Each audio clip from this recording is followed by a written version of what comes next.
तो इस बजट में जम्मू कश्मीर को भी ध्यान में रखते हुए जम्मू कश्मीर के लिए केंद्र सरकार ने हर बार की तरह इस बार भी बजट में अपनी दरियादिली दिखाते हुए जम्मू कश्मीर का सहयोग जो है वो किया है।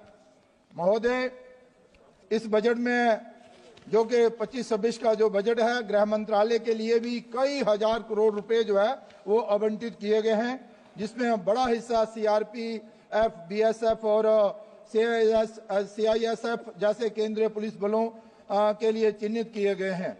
ये बजट गृह मंत्रालय के लिए भी एक बड़ा बजट रहा है जो कि सराहनीय है। महोदय, केंद्र सरकार ने इस बार के बजट में जम्मू कश्मीर के लिए पिछले साल के मुकाबले में ज्यादा बजट जो है वो आवंटित किया है। बजट 2025-26 में 41,000 करोड़ रुपए की सहायता जो है वो जम्मू कश्मीर को दी है।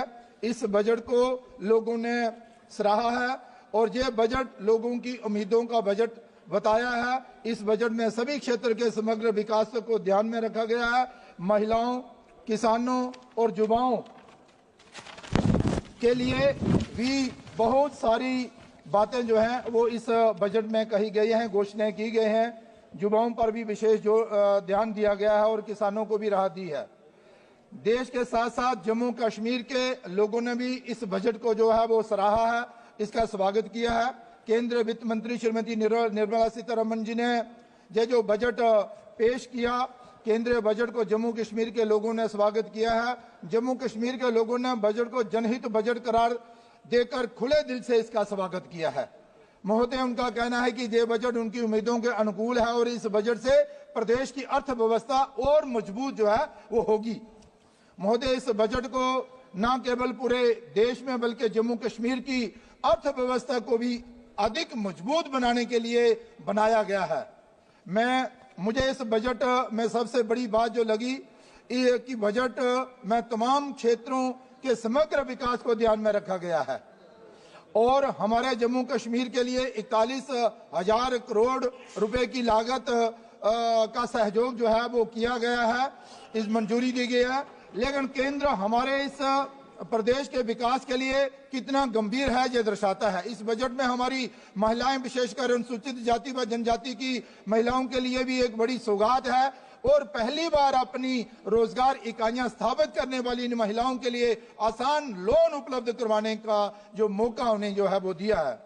महोदय, जम्मू कश्मीर प्रदेश में भी उक्त जाति जनजाति की महिलाओं को न केवल इसका वित्तीय लाभ होगा बल्कि आत्मनिर्भर बनने की भी जो उनकी चाहत है वो पूरी होगी। हमारे देश के जीडीपी में भी इनका बहुत बड़ा योगदान जो है वो रहता है।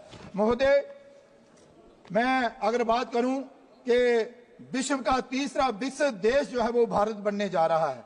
महोदय, ये जो स्वागत योग्य घोषणा जहां पर की गई, 12 लाख रुपए कि इनकम तक कोई भी टैक्स जो है नहीं देना, जिसको देश के लोगों ने बहुत ही सराहा है। वार्षिक 12 लाख रुपए आमदनी वाले लोगों पर इनकम टैक्स पर छूट देना, ये सबसे बड़ी सौगात ही देश के लोगों के लिए जो केंद्र ने देश को दी है और इस एक कदम से देश को आगे बढ़ने में आगे आ रही सभी चुनौतियों, जिनमें बेरोजगारी सबसे बड़ी चुनौती है, जिसका समाधान जो है वो होने की आशा है।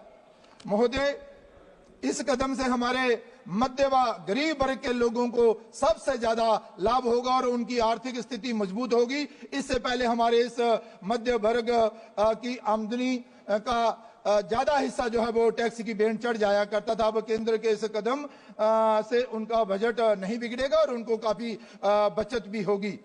महोदय, बजट में यूथ पर भी विशेष जोर दिया गया है और माननीय प्रधानमंत्री जी ने वित्तीय बजट की तरह सबका साथ, सबका विकास और सबका प्रयास इस बजट में भी किया है। इसमें भी वर्गों यानी अपर मिडिल और लोअर क्लास का भी ध्यान जो है वो रखा गया है। महोदय, विशेषकर पढ़े लिखे बेरोजगार युवाओं के लिए रोजगार हासिल करने के लिए कई प्लेटफॉर्म उपलब्ध कराए गए हैं। महोदय, मैं कहना चाहता हूं कि स्वास्थ्य क्षेत्र में मेडिकल एजुकेशन के लिए जो घोषणाएं की गई हैं, जिनमें 10 साल में 1.1 लाख मेडिकल सीट्स और विशेष तौर पर अगले साल मेडिकल कॉलेजों में 10,000 अतिरिक्त मेडिकल सीटें जो हैं वो बढ़ाई गई हैं और आने वाले 5 सालों में 75,000 मेडिकल सीटें बढ़ाने का जो लक्ष्य रखा गया है, इससे युवाओं के लिए जो देश और समाज के लिए प्रति कुछ करना चाहते हैं और उनके लिए ये एक बहुत ही अच्छी बात है।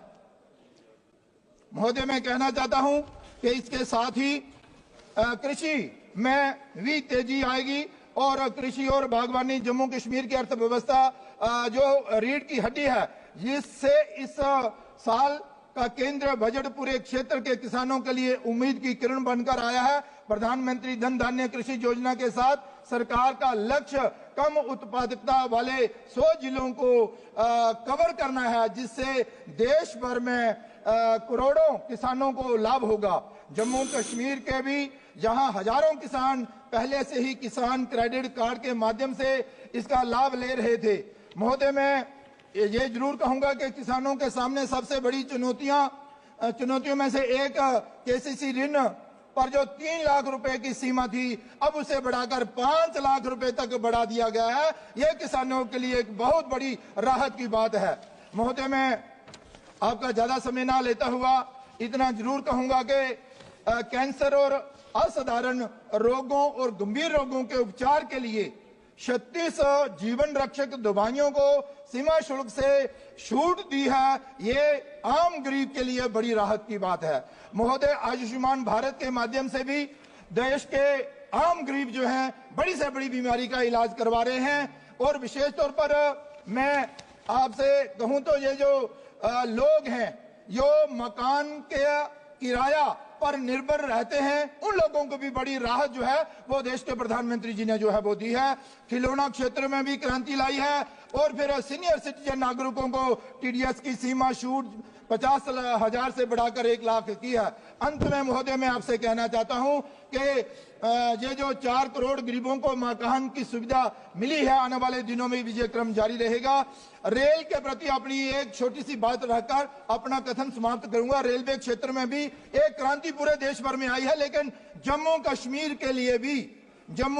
के लिए भी इसके अलावा रेल बजट ने जेएंडके में रेलवे परियोजनाओं के लिए 844 करोड़ निर्धारित किए हैं। यह एक बहुत बड़ी बात है। विशेष रूप से 4 प्रमुख रेलवे स्टेशनों बड़गाम, जम्मू तवी, कटरा और उधमपुर को कुल 292 करोड़ की राशि से अमृत स्टेशन के रूप में विकसित करना जो उन्होंने लक्ष्य दिया है उसे पूरा करेंगे, जिसका उद्देश्य यात्रियों को सुविधाएं और स्टेशन के बुनियादी ढांचों को बढ़ाना है। महोदय, मैं अंत में इतना ही कहूंगा कि देश के प्रधानमंत्री नरेंद्र भाई मोदी जी के नेतृत्व में जो देश आगे बढ़ रहा है, फल फूल रहा है और सबका साथ और सबका विकास हो रहा है। अपना मुझे समय दिया, आपका बहुत बहुत धन्यवाद। जय हिंद, जय भारत। धन्यवाद। माननीय सदस्य श्री राजाभाऊ वाजे जी। राजाभाऊ जी।